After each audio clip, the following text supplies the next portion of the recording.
Hey, good morning, everybody. I am just on my way to get an oil change this morning, and I thought I would share a little bit more advice from last week when I talked about more privacy for your computer.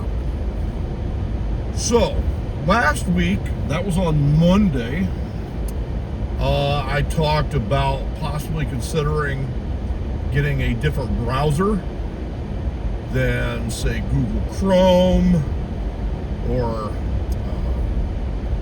Edge or even Safari,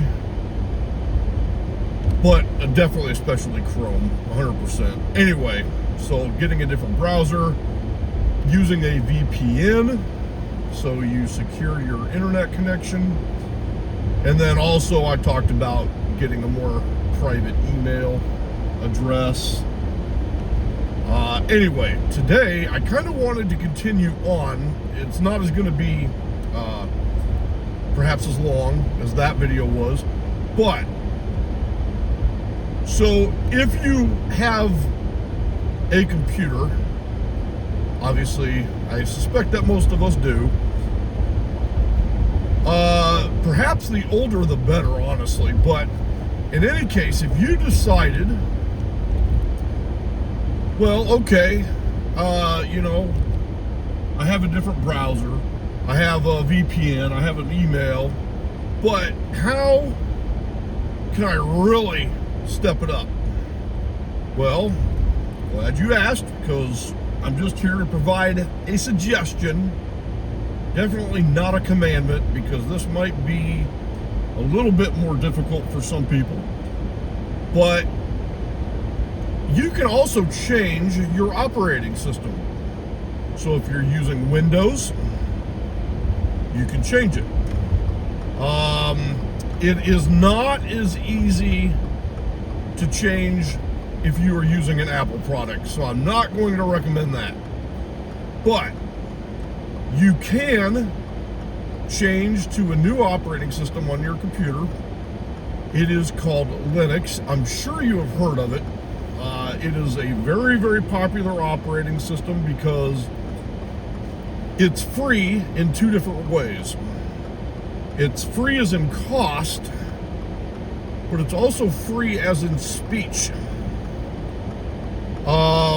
An operating system like Windows, for example, is what is called closed source, meaning that no one but Microsoft has access to the code of the operating system. So you don't know what that operating system is doing behind the scenes. But with Linux, it's what's called open source. Open source simply means that everybody has access to the code, and even though you and I might not know what that code looks like or says or does or how it works, there's a lot of smart cookies out there on the planet, and they know exactly what it looks like, what it says, what it does, and they ensure that no nefarious code somehow works its way into the operating system. Because if it ever did, somebody would rapidly see what is happening and raise the alarm. So, Linux. This is going to be a very in-depth topic that I am not going to be able to get into in the context of this video. But, with regards to, say, Microsoft, Windows, or Apple OS X, there's only one of those, right? But with Linux, they have many different flavors of the operating system they're created by many different people.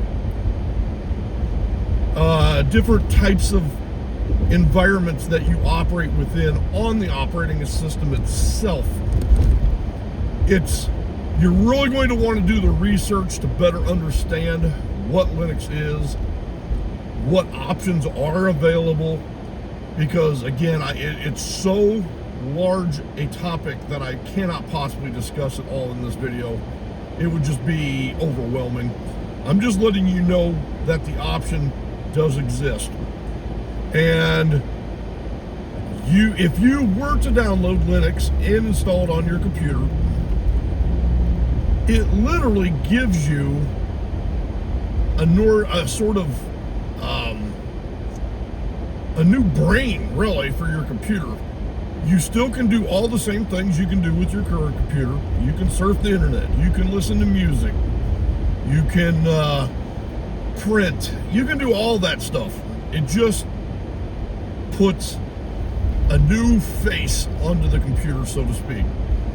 I am a huge fan of Linux, although in all fairness, I do not currently have a computer with Linux installed on it. Again, it's a little bit more of an extensive undertaking. Now, let's move on from that. At least I brought it to your attention. But last week, I shared those 3 different ideas, a new browser, a new VPN, a new email address. Well, there is a website out there, I will share that with you in just a moment, that gives you a list of all the different types of software that respects your privacy, your freedom to do what you want. And in fact, you can even go to that website and see more information about Linux itself. But the website is called privacytools.io, not .com, .io, and it's all one word, privacytools.io. I will put a link in the comment down below. But if you go there, you can see all the different categories of privacy software, and it gives you information about that software. It helps you make a more informed decision. Anyway, I just wanted to share that with you. I'm getting ready to wrap up this video. It's a little longer than I anticipated, but there are many options. You do not need to change your operating system. You can stick with Windows. You can stick with Mac. In fact, even in a lot of circumstances, you can stay, if you have a Chromebook, which is like Google's laptop, you can stay with them. Anyway, I just wanted to share that information. Linux is an operating system, and then privacytools.io as a website for you to see more information about the different options out there. And with that said, please like, comment, subscribe, talk to me. You can ask questions. I can try to answer them. And with that, I will let you go. Bye-bye.